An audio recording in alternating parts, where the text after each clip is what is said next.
राधे राधे दोस्तों। आज हम आपको सुनाएंगे एक बहुत ही अच्छी कहानी।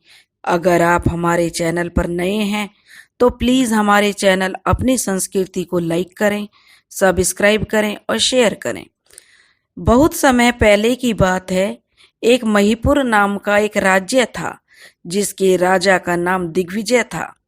राजा की एक रानी और 4 साल का पुत्र था जिन्हें राजा बहुत प्यार करता था।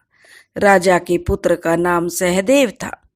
राजा अपने पुत्र के लिए हर सुविधा का ख्याल रखता और उसकी परवरिश में कोई कमी नहीं छोड़ता था। राजा अपने पुत्र और पत्नी से बहुत ही ज्यादा प्रेम करता था। एक दिन अचानक रानी की तबीयत खराब हो गई और वह बहुत बीमार हो गई। धीरे धीरे रानी की तबीयत खराब होती जा रही थी। राजा ने अपने राजवैद्य और देश विदेशों से बहुत से वैद्यों को बुलाया और रानी का इलाज कराया, परंतु वह ठीक नहीं हुई। अब रानी को भी अपना अंत समय निकट आता हुआ दिखाई दिया। रानी ने राजा को अपने पास बुलाया और राजा से कहने लगी कि राजा साहब, मुझे वचन दो, मेरी मृत्यु के बाद तुम दूसरा विवाह नहीं करोगे। रानी सोचती थी कि अगर मेरी मृत्यु हो गई और राजा ने दूसरा विवाह कर लिया तो मेरे बच्चे के साथ दूसरी रानी सौतेला व्यवहार करेगी। इसलिए रानी ने राजा से वचन लिया कि वह दूसरा विवाह ना करे। वचन लेने के बाद रानी स्वर्ग सिधार गई। इस घटना के कुछ वर्ष बीत गए। राजा अपने काम, जो कि राज कार्य था, उनमें लग गया और अपने वचन को भूल गया। और राजा के मंत्री और जितने भी सगे संबंधी थे सब राजा से कहने लगे कि रानी के बिना राजमहल सूना सूना लगता है, इसलिए आपको विवाह कर लेना चाहिए। मंत्रियों के और घर परिवार के रिश्तेदारों के समझाने पर राजा दूसरा विवाह कर लेता है।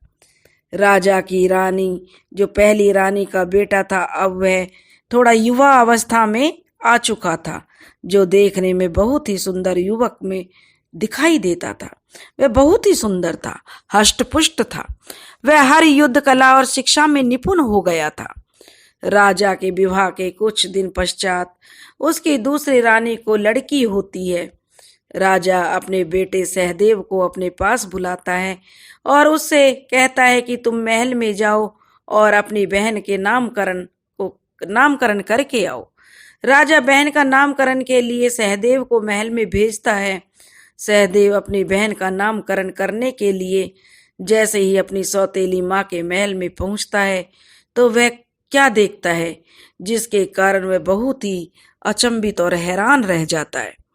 वह देखता है कि उसकी जो सौतेली माँ है वह तबला बजाते हुए गाना गा रही है और उसकी 4 दिन की बहन नाच रही है। जैसे ही माँ बेटी ने सहदेव को महल में देखा तो माँ ने गाना बंद कर दिया और बेटी ने नाचना बंद कर दिया। उसके बाद बेटी अपनी माँ की गोद में जाकर लेट गई। यह सब देखकर सहदेव वहां से तुरंत वापस चला गया और जाकर अपने कार्यों में व्यस्त हो गया। 2 दिन बीतने के बाद राजा दिग्विजय ने अपने बेटे सहदेव को बुलाकर पूछा कि क्या तुमने अपनी बहन का शुभ नाम रख दिया है। इस पर सहदेव ने उत्तर देते हुए कहा, पिताश्री, मुझे क्षमा कर दो, मैं भूल गया था, राज कार्यों में इतना फंस गया कि मैं अपनी बहन का नामकरण नहीं कर पाया। तब राजा ने कहा कि अभी जाओ और अपनी बहन का नामकरण करके आओ।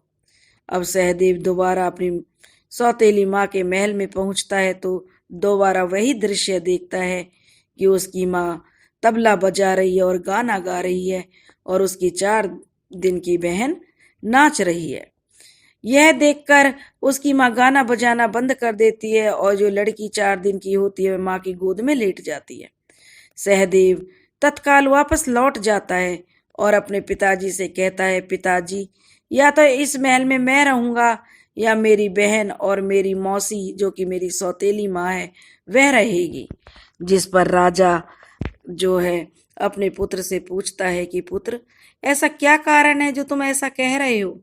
सहदेव कहता है कि इसका कारण पिताजी मैं अभी नहीं बता सकता।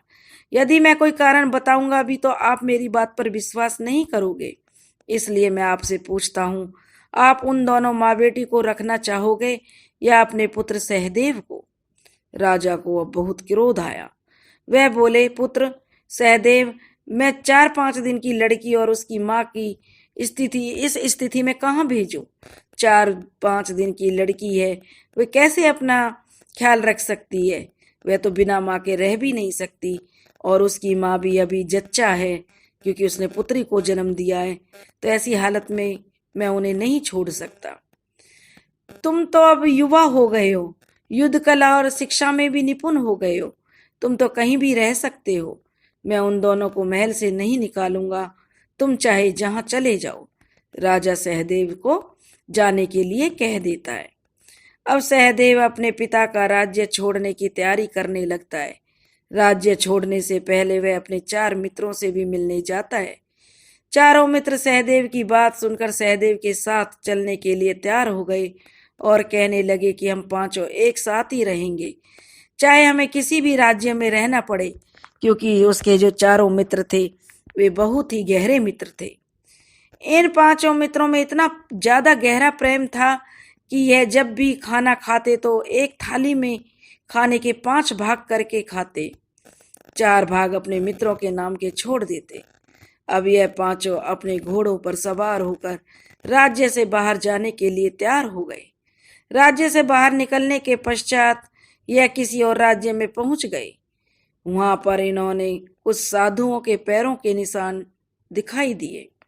उन साधुओं के पैरों के निशान ढूंढते हुए ये सहदेव के पूछने पर वे साधुओं के पास पहुंच गए। पैरों के निशान ढूंढते हुए साधुओं के पास पहुंच गए।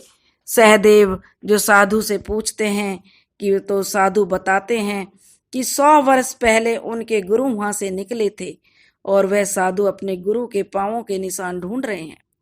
यह सुनकर सहदेव के मन में विचार आया कि इतनी निपुण कला को तो इनसे सीखना चाहिए, और वह अपने एक मित्र को उनके पास यह कला सीखने के लिए छोड़ देते हैं। और वह मित्र उन साधुओं से कला सीखने के बाद सहदेव को मिलने का वचन देता है। अब चारों दोस्त आगे के लिए चल देते हैं। आगे चलकर वे देखते हैं कि एक पंचायत में कुछ लोग इकट्ठा हुए हैं और एक गर्भवती स्त्री के पेट में बच्चे के पिता की पहचान की जा रही है। सहदेव के पूछने पर पता चलता है कि यह एक ऐसी कला है कि गर्भवती महिला के मुख को देखकर उसके पेट में पल रहे बच्चे के पिता की पहचान की जा सकती है। सहदेव अपने एक मित्र को इस कला को सीखने के लिए वहां पर छोड़ देता है, और अब वह मित्र भी कला सीखने के बाद सहदेव से मिलने का वचन देता है और आगे जो 3 मित्र होते हैं आगे बढ़ जाते हैं। कुछ दूर निकलने के पश्चात वे देखते हैं कि कुछ लोग और इकट्ठा होकर किसी व्यक्ति की अस्थियों को जोड़ रहे हैं। सहदेव ने पूछा तो उसे मालूम हुआ कि मृत व्यक्ति को जीवित करने का कार्य किया जा रहा है। सहदेव ने अपने एक मित्र को कहा कि वह यह कार्य सीख ले, और वह अपने एक मित्र को उसके पास छोड़ देता है। उस मित्र ने भी सहदेव को कार्य सीखने के बाद मिलने का वचन देता है। अब 2 मित्र बचे। दोनों मित्र अब आगे की यात्रा प्रारंभ करते हैं। कुछ दूर चलने पर सहदेव और उसका मित्र देखते हैं कि कुछ लोग किसी यंत्र के निर्माण में लगे हुए हैं। पूछने पर उन्हें पता चलता है कि वह लोग एक उड़न खटोला बना रहे हैं। सहदेव ने अपने एक मित्र को यह कार्य सीखने के लिए वहीं पर छोड़ दिया। उस मित्र ने भी कार्य सीखने के पश्चात सहदेव से मिलने का वचन दिया। अब सहदेव अकेले रह गए और आगे के सफर पर वे अकेले ही जाने लगे। बहुत दूर तक चलते चलते रहने के पश्चात एक पानी की बावड़ी के पास पहुंच जाते हैं, और सहदेव ने उस पानी की बावड़ी से पानी पिया और अपने घोड़े को भी पिलाया, क्योंकि चलते चलते उन्हें भूख प्यास भी लगाई थी। एक पीपल का वृक्ष था, वह पीपल के वृक्ष के नीचे आराम करने के लिए लेट गया और अपने घोड़े को घास चरने के लिए छोड़ दिया। लेटने के पश्चात सहदेव को बहुत गहरी नींद आ गई, क्योंकि वह बहुत ही ज्यादा थका हुआ था और भूखा प्यासा भी था, क्योंकि पानी तो उसने पी लिया था और लेटते ही उसको नींद आ गई। उसकी आंख खुली तो रात्रि हो चुकी थी। अब वह जंगल में जानवरों के डर से उस पीपल के पेड़ के ऊपर चढ़कर बैठ गया। रात्रि के 3 पहर बीतने के पश्चात सहदेव देखता है कि जो वह बावड़ी में से कोई चमकती हुई वस्तु उसकी तरफ आ रही है। सहदेव चौंक जाता है। सहदेव देखता है कि वह एक मोटा सा सांप उस चमकती हुई वस्तु को रखकर उसके प्रकाश में घास पर पड़ी हुई ओस की बूंदों को चाटता है। सुबह होते वह सांप उस चमकती हुई मणि को लेकर उसी बावड़ी में चला जाता है। अब सहदेव सोचता है कि इस चमकती हुई वस्तु को किसी तरह से पाना चाहिए। सहदेव वहीं के गांव में एक लोहार के पास जाता है और एक ऐसा पिंजरा बनवाता है जिसके चारों तरफ तेज धार वाले ब्लेड लगे होते हैं। सहदेव उस पिंजरे को बनवाकर उस पीपल के वृक्ष के नीचे पिंजरे को रस्सी से बांधकर नीचे रखी गई मणि के स्थान पर रखने का अभ्यास करता है। अब वह पूरी तरह से तैयार हो जाता है और उसी तरह वृक्ष पर बैठ जाता है। फिर वही रात्रि के 3 पहर बीतने के बाद बावड़ी में से सांप निकलता है और वृक्ष के नीचे अपनी मणि को रखकर उसके प्रकाश में घास पर पड़ी ओस की बूंदों को चाटने लगता है। जब वह ओस की बूंदों को चाटते हुए मणि से दूर जाता है, उसी समय सहदेव वह पिंजरा रस्सी की सहायता से मणि के ऊपर रख देता है। पिंजरा रखने की वजह से वहां अंधेरा हो जाता है।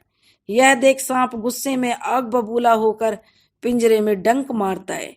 जैसे ही वह उसमें बार बार अपना फन मारता है, पिंजरे में लगे तेज ब्लेड से उसके जो फन में जो काट देते हैं और उसके टुकड़े टुकड़े हो जाते हैं। सहदेव अब सुबह होने का इंतजार करने लगता है। सुबह होते ही सहदेव उस मणि को पिंजरे से निकालता है और पिंजरे को फेंक देता है। सहदेव मणि को लेकर उसमें लगे सांप के खून को धोने के लिए जैसे ही बावड़ी में जाता है, वैसे ही बावड़ी के पानी में धोने के लिए एक पौड़ी नीचे उतरता है, जो कि सीढ़ियां बनी हुई थी, तो पानी 2 पौड़ी नीचे उतरता है। इसी क्रम से वह बावड़ी की तह तक पहुंच जाता है, जहां पर एक खिड़की आ जाती है। वह उस खिड़की के अंदर जाता है तो वह देखकर आश्चर्यचकित हो जाता है कि वहां पर एक पूरा नगर बसा हुआ था। वह उस नगर में घूमता है, किंतु उसे कोई भी इंसान दिखाई नहीं देता है। बाजार, दुकानें, सब कुछ था, लेकिन कोई इंसान नहीं था। दुकानों पर तरह तरह के पकवान, रंग बिरंगे कपड़े और हर तरह का सामान दिखाई दे रहा था, लेकिन कोई भी इंसान उधर दिखाई नहीं दे रहा था। तभी देखता है सहदेव की एक बाथरूम में पानी निकल रहा है, तो ऐसा प्रतीत हो रहा था कि अंदर कोई नहा रहा है। सहदेव आवाज लगाते हुए दरवाजे को ठोकर मारता है, तो वह देखकर हैरान रह जाता है कि अंदर एक बहुत ही सुंदर युवती नहा रही थी। युवती को नग्न अवस्था में देखकर वह उस पर मुग्ध हो जाता है। युवती उसको देखकर अपने रखे हुए कपड़ों में सिमट जाती है और बहुत ही आश्चर्य से पूछती है कि तुम कौन हो। इस पर सहदेव अपना परिचय देते हुए उसको कहता है कि मैं सहदेव हूँ। युवती उसकी आंखों में देखती है और दोनों कुछ समय के लिए एक दूसरे से प्रेम करने लगते हैं। तभी सहदेव बोला कौन हो तुम? युवती बोली मैं देव कन्या हूँ। उसके बाद वह युवती पहले तो हंसती है, फिर रोने लगती है। इस पर सहदेव उस युवती से पूछता है कि तुम क्यों तो हंसी और फिर क्यों रोई? इस पर कन्या उत्तर देते हुए बोली कि हे मनुष्य, मेरे हंसने का कारण यह था कि मैंने आज दिन तक कभी भी किसी इंसान को नहीं देखा। आज तक जितने भी दिन हुए हैं, मैंने आज तक पहली बार किसी इंसान को देख रही हूँ। पहली बार मैंने किसी जीते जागते इंसान को देखा है, इसलिए मैं बहुत प्रसन्न हुई हूँ। रोई मैं इसलिए हूँ कि मेरे पिता मृत्यु लोक से आएंगे और तुम्हें मार डालेंगे, और मैं तुम्हें खोना नहीं चाहती। तुम्हें देखते ही मुझे तुमसे प्रेम हो गया है। सहदेव ने पूछा तुम्हारे पिता कौन हैं और वह मृत्यु लोक कैसे जाते हैं? युवती बोली मेरा पिता एक राक्षस है, उसका नाम देव है। मैं उसकी पुत्री देव कन्या हूँ। मेरे पिता मणि की सहायता से सर्प के रूप में मृत्यु लोक में जाते हैं। इस पर सहदेव मणि दिखाते हुए पूरी बात उस देव कन्या को बताता है कि यही है वह मणि। तो देव कन्या कहती है कि हाँ। तो सहदेव कहता है कि वह तो मेरे हाथों मारा गया। सहदेव की सुंदरता के कारण देव कन्या भी उस पर जो मोहित हो चुकी थी, किंतु पिता की मृत्यु के कारण हुए दुख से वह विलाप करने लगी और सहदेव उसे संभालने के लिए उसे क्षमा मांगते हुए उसे आश्रय देने लगे। उसके बाद सहदेव देवकन्या के साथ उस नगर में रहने लगा। सहदेव मन ही मन देवकन्या से प्रेम करता था, किंतु कहने से डरता था कि उसके पिता के हत्यारे से वह प्रेम कर सकती है, और इसलिए वह अपने प्रेम को अपने मन में दबाए बैठा था। वह सोचता था कि मैंने उसके पिता को मारा है, तो भला वह अपने पिता के हत्यारे से कैसे प्रेम करेगी। इसलिए वह मन ही मन उस देवकन्या को चाहता था, लेकिन कभी भी उसने उस पर जाहिर नहीं होने दिया। देवकन्या भी मन ही मन सहदेव से प्रेम करती थी, किंतु कहने में वह भी शर्म करती थी। एक दिन देवकन्या ने सहदेव से कहा कि मैंने कभी मृत्युलोक नहीं देखा, मुझे मृत्युलोक देखने की इच्छा है। सहदेव मणि साथ लेकर देवकन्या के साथ उसी खिड़की के पास पहुंचता है और मणि की सहायता से उस खिड़की से उसी प्रकार बावड़ी से बाहर आ जाता है। अब देवकन्या को मृत्युलोक में घुमाता है। शाम ढलते ही देवकन्या को लेकर सहदेव उसी बावड़ी के अंदर जाने लगता है। तभी अचानक देवकन्या के पांव में मोच आ जाती है। अब देवकन्या चलने में असमर्थ हो जाती है। इस पर सहदेव उसे अपनी बाजुओं में उठाकर अंदर ले जाता है और उसी खिड़की से वे दोबारा वहीं पर उसी माया नगरी में आ जाते हैं। इसके बाद देवकन्या के पांव के इलाज के लिए सहदेव उसका उपचार करता है। अब दोनों अपने कक्ष में सोने लगे। अचानक रात्रि को सहदेव को देवकन्या के रोने की आवाज सुनाई दी। सहदेव उसी क्षण देवकन्या के कक्ष में पहुंचने लगा कि क्या देखता है। देवकन्या के पांव की तरफ इशारा करते हुए देवकन्या ने कहा कि उसके पांव में दर्द हो रहा है। सहदेव उसके पांव की मालिश करने लगा और कुछ ही देर में उसके पांव का दर्द ठीक हो गया।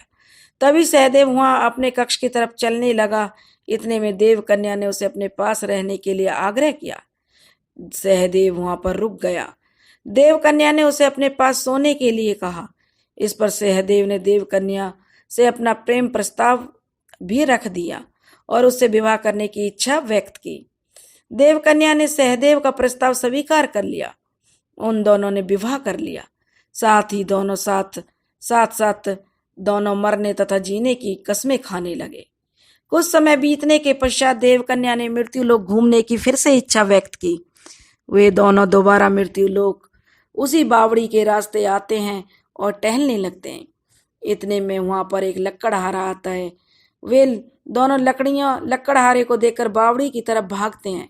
भागते भागते देवकन्या के पांव की एक जूती वहीं पर छूट जाती है और लकड़हारा उन्हें बावड़ी में उतरता हुआ भी देख लेता है। लकड़हारा उन्हें बावड़ी में जाते हुए देखता है कि यहाँ पर तो कोई भी नहीं है और वह आश्चर्यचकित हो जाता है कि वे कहाँ गायब हो गए। वह जूती देखने में बहुत ही सुंदर थी। लकड़हारा उसके पांव की जूती को उठाकर अपने घर ले जाता है और अपनी पत्नी को दे देता है। उसकी पत्नी उस नगर के राजा की रानी की जो दासी थी, जो उस नगर का राजा था उसकी जो रानी थी, उसके यहाँ दासी का काम करती थी लकड़हारे की पत्नी, और वह उस जूती को रानी को दिखाती है।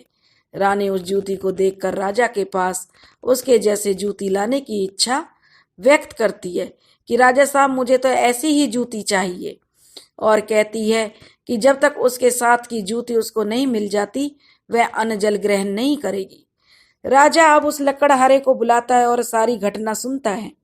इस पर राजा अपने दूत और जो भी उसके गुप्तचर थे और दासियों को बुलाता है और उस सारी घटना को सुनाकर कहता है कि जो कोई उसके साथ की जूती को लेकर आएगा उसे मुंह मांगा इनाम देगा।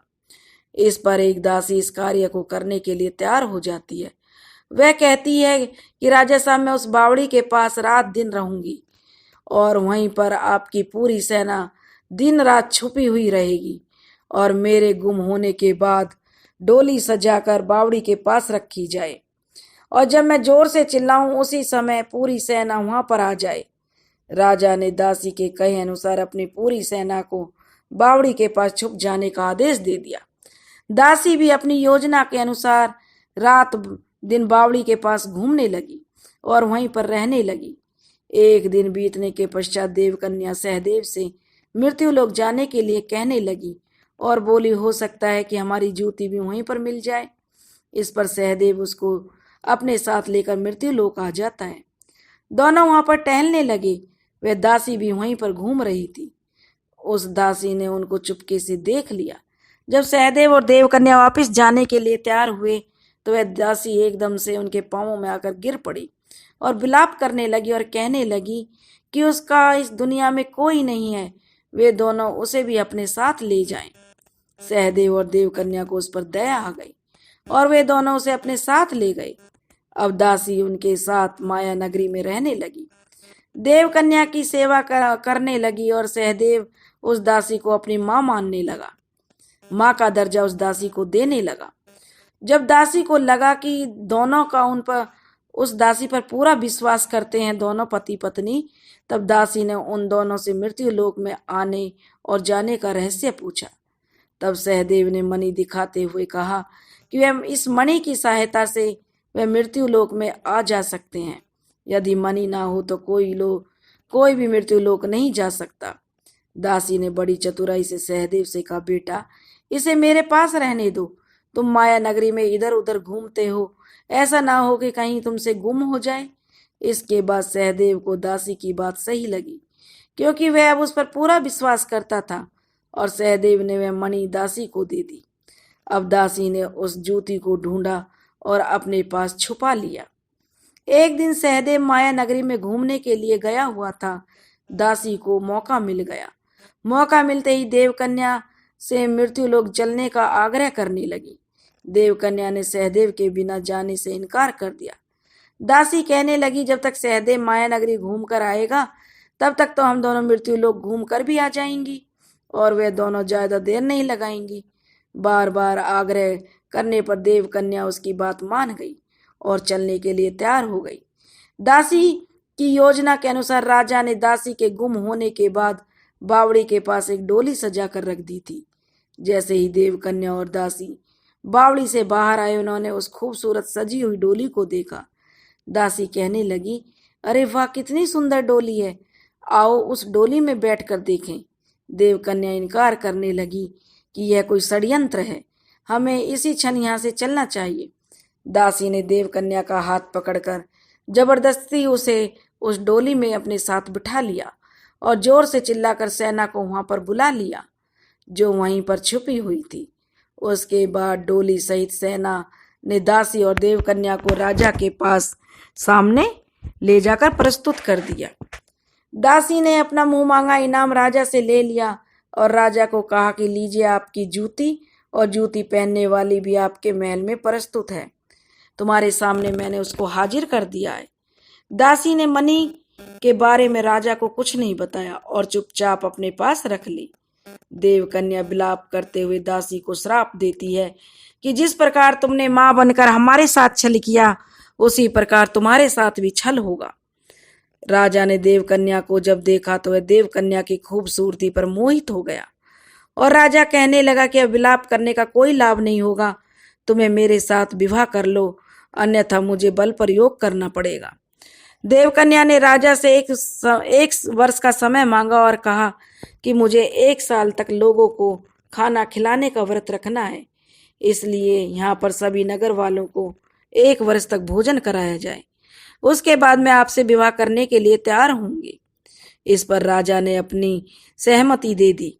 सहदेव ने देवकन्या को बताया था कि उसके 4 मित्र एक ना एक दिन उसे ढूंढते हुए इस नगर में अवश्य आएंगे, और सहदेव ने यह भी बताया कि वे 5 मित्र जब खाना खाते हैं तो खाते हुए वे 5 हिस्से करते हैं, उसमें से 1 हिस्सा वे स्वयं खाते हैं और 4 हिस्से अपने मित्रों के नाम के छोड़ते हैं। इसलिए देवकन्या राजा से नगर वालों को 1 वर्ष तक भोजन देने की इच्छा व्यक्त की थी। अब इसीलिए क्योंकि वह जानती थी कि देव उसके जो मित्र हैं वे जरूर उस राज्य में आएंगे। अब देवकन्या हर रोज छत पर लोगों को खाना खाते हुए देखती और आशा करती कि सहदेव के मित्र आ जाएं और उसकी पहचान कर ले। उधर उन 4 मित्रों की शिक्षाएं भी पूरी हो गईं। अब वह अपनी अपनी कलाओं में निपुण हो चुके थे। सबसे पहला मित्र जिसने पांव के निशान खोजने की कला सीखी थी, वह पांव के निशान खोजते हुए अपने 3 मित्रों को इकट्ठा करता है और वे 4 मित्र सहदेव के पांव के निशान खोजते हुए उस नगर में आ पहुंचे जहां पर वे पांव के निशान बावड़ी में जाकर समाप्त होते हैं। यह देखकर चारों बहुत ही हैरान होते हैं कि बावड़ी में सहदेव गया कहाँ गया। अब वे चारों थक हार कर उसी पीपल के वृक्ष के पास बैठ गए थे। चारों भूख से व्याकुल थे। तभी वहां नगर का एक व्यक्ति उन्हें राजा के यहाँ भंडारे के बारे में बताता है, जो हर रोज होता है। अब वे चारों खाना खाने के लिए भंडारे की ओर जाने लगते हैं। तो देखते हैं जैसे वे चारों भंडारा खाने के लिए बैठते हैं, अब वे अपने खाने के 5 हिस्से करके एक हिस्सा सहदेव के नाम का छोड़कर 4 हिस्से स्वयं चारों मित्र खा लेते हैं। देवकन्या यह सब देख रही थी। देवकन्या ने सैनिकों से कहा कि इन चारों को खाना खाने के बाद मेरे पास लेकर आए। सैनिकों ने उन चारों को खाना खाने के बाद देवकन्या की तरफ, जो कि छत पर खड़ी थी, इशारे करते हुए कहा कि आपको रानी साहिबा ने बुलाया है। जैसे ही उन चारों ने देवकन्या को देखा, उनमें से जिस मित्र ने गर्भवती महिला के पेट में पल रहे बच्चे के पिता को पहचानने की कला सीखी थी, उसने देवकन्या के मुख को देखते ही कह दिया, यह तो सहदेव के बच्चे की माँ है। हालांकि देवकन्या भी नहीं जानती थी कि वह गर्भवती है।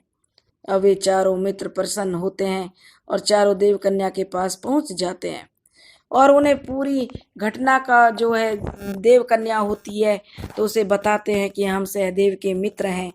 और देवकन्या उन्हें पूरी घटना बता देती है। देवकन्या से अपने मित्र के बारे में सुनकर वे चारों फूट फूट कर रोने लगते हैं और देवकन्या भी फूट फूट कर रोने लगती है और कहने लगी, अब तक तो मृत्यु भी सहदेव को निगल चुकी होगी। चारों मित्रों ने जब पूरा घटनाक्रम सुना तो उनके क्रोध की सीमा नहीं रही।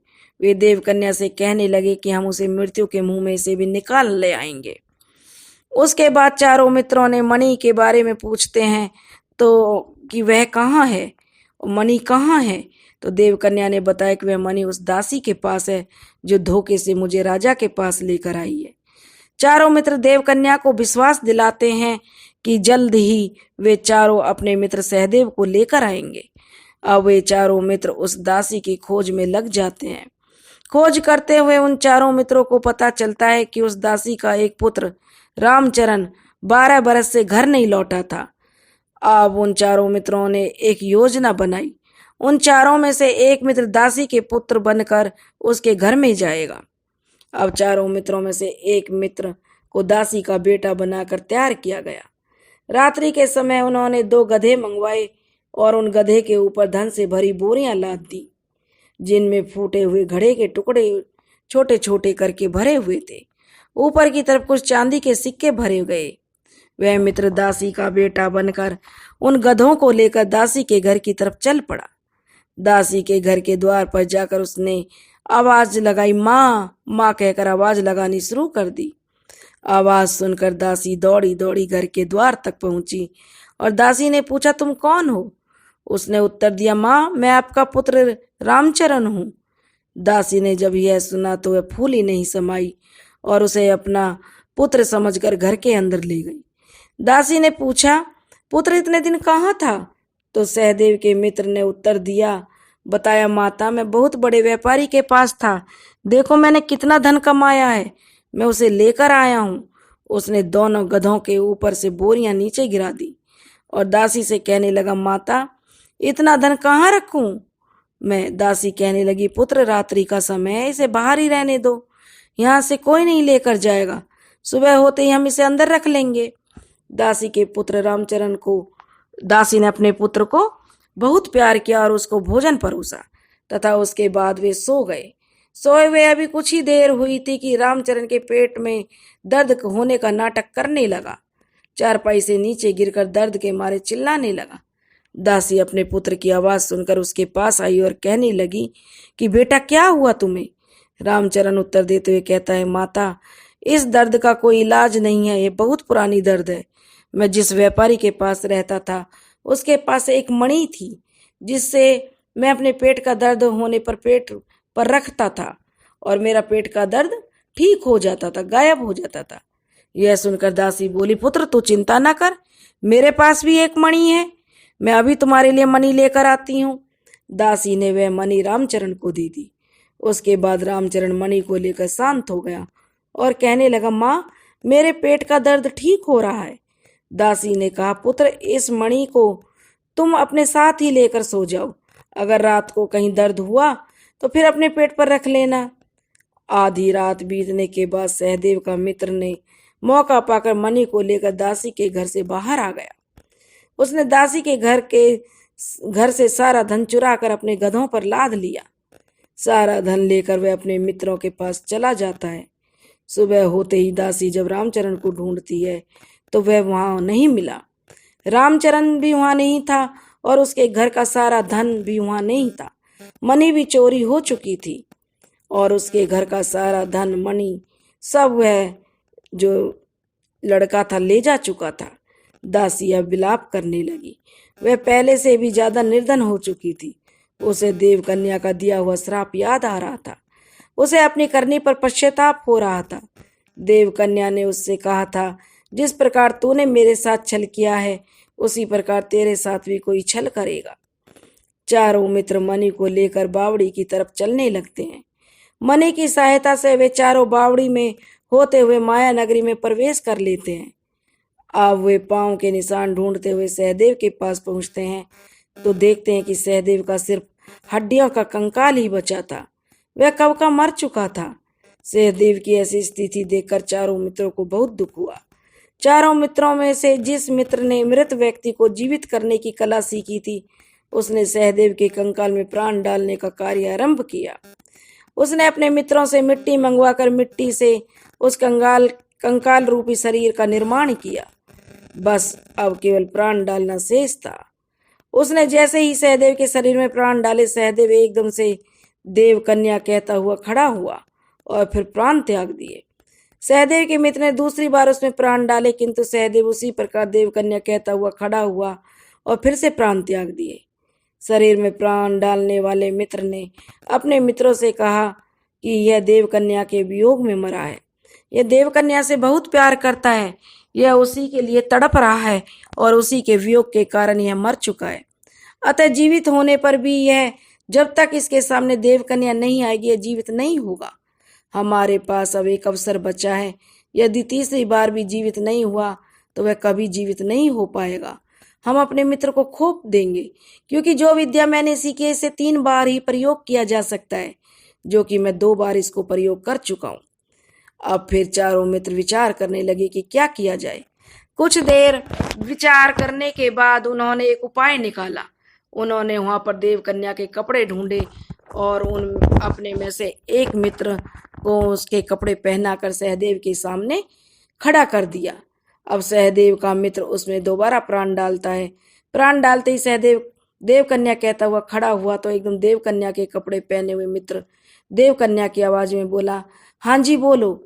जैसे ही सहदेव देव कन्या के अपने समीप देखता है तो वह अपने होश में आ जाता है। यह देखकर सब चारों मित्र बहुत खुश होते हैं। सहदेव भी अपने चारों मित्रों को पाकर बहुत खुश होता है और वह जो अपने मित्रों को गले से लगा लेता है। सहदेव तो जीवित हो जाता है, किंतु वह अभी भी चलने फिरने में असमर्थ होता है, क्योंकि उसका पूर्ण शरीर पूर्ण रूप से कार्य नहीं कर पाता है। चारों मित्र सहदेव के शरीर को कुछ दिन तक अच्छी तरह मालिश करते हैं। कुछ दिनों बाद सहदेव चलने फिरने लगता है, अच्छी तरह स्वस्थ हो जाता है। अब चारों मित्र सहदेव को लेकर राजा के राजमहल की ओर चल देते हैं। चारों मित्र सहदेव से कहते हैं कि हम राजा के महल से देव कन्या को निकाल कर लेकर जरूर आएंगे। सहदेव ने साफ इनकार करते हुआ कहा कि हम देव कन्या को चोरी चुपके से नहीं लेकर आएंगे। हम राजा से युद्ध करेंगे और उसे बंदी बनाकर नगर के बीचों बीच मृत्यु दंड देंगे, जिससे दोबारा कभी कोई ऐसा अपराध ना करे। राज्य को एक अच्छे राजा की आवश्यकता होती है, जो इस राज्य का उद्धार कर सके। यह राजा सही से सही नहीं है इस राज्य के लिए। जिस मित्र ने उड़न खटोला बनाने की कला सीखी थी, उसने एक उड़न खटोले का निर्माण किया। वे पांचों मित्र उड़न खटोले पर सवार होकर महीपुर अपने राज्य की ओर जाने लगे। और जब वे अपने राज्य महीपुर में पहुंचे तो देखते हैं कि पूरे राज्य में बहुत ही उत्पात मचा हुआ है। लोग और राज्य के मंत्री सामंत अपनी जान बचाने के लिए इधर उधर भाग रहे हैं। महीपुर के लोग लोगों ने जब अपने राजकुमार सहदेव को देखा तो बहुत प्रसन्न हुए और रोते हुए सहदेव से कहने लगे कि हमारी रक्षा करो। सहदेव ने लोगों से पूछा कि आखिर हुआ क्या है। तभी सहदेव के राज्य मंत्री ने सामने आकर उत्तर देते हुए कहा कि आपके जाने के बाद हमारे राज्य में हर रोज एक व्यक्ति गुम होने लगा। इसी तरह लगभग 25% लोग गुम हो चुके हैं। बहुत प्रयत्न करने पर इसका कारण पता लगाया गया तो सबके होश उड़ गए। एक डायन और उसकी पुत्री लोगों को खा रही है। वह डायन कोई और नहीं, सहदेव की सौतेली माँ और सौतेली बहन है। जब सैनिकों ने उन्हें पकड़ने की कोशिश की तो डायन ने अपनी शक्तियों से सैनिकों को बंदी बना लिया। अब उसने सहदेव के पिता को भी राजमहल में बंदी बनाकर रखा हुआ है। सहदेव अपने 4 मित्रों को लेकर महल में प्रवेश करता है। महल में प्रवेश करते ही डायन अपनी शक्तियों का इस्तेमाल करने लगती है। सहदेव के पास चमत्कारी मणि होने के कारण डायन की किसी भी शक्ति का कोई भी प्रभाव सहदेव और उसके मित्रों पर नहीं पड़ता है। सहदेव ने अपने 4 मित्रों के साथ डायन और उसकी जो लड़की पुत्री होती है उसको मार डाला। अपने राज्य को फिर से गठित किया और अपने पिता को बंदी मुक्त किया। बंदी खाने से मुक्त करके उसने अपने पिता को सारी बातें बताई। सहदेव ने अपने मित्रों से पूरी सेना के लिए उड़न खटोले का निर्माण करने के लिए कहा। सहदेव के मित्र ने पूरी सेना के लिए उड़न खटोले का निर्माण कर दिया। सहदेव ने अपने पिता को अपनी यात्रा और देवकन्या के बारे में पूरी जानकारी बता दी थी। उसके बाद सहदेव अपने पिता से आज्ञा लेकर अपनी सेना के साथ कुछ ही क्षणों में देवकन्या के महल में पहुंच जाते हैं। अचानक हुए हमले से वहां की सेना खुद को संभाल नहीं सकी। सहदेव ने देवकन्या को राजा से मुक्त करा लिया और उस राजा को नगर के बीचों बीच उसके अपराध और दंड के लिए मृत्यु दंड दिया गया। सहदेव ने अपने 4 मित्रों को वहां का राज्य का शासन सौंप दिया। उसके बाद सहदेव अपनी सेना सहित अपने राज्य महीपुर में लौट आता है और वहां का कार्यभार संभालता है। कुछ ही दिनों में सहदेव के पास एक पुत्र का जन्म होता है। सहदेव अपनी पत्नी देवकन्या और पुत्र के साथ बड़ी हंसी खुशी अपना जीवन व्यतीत करने लगता है।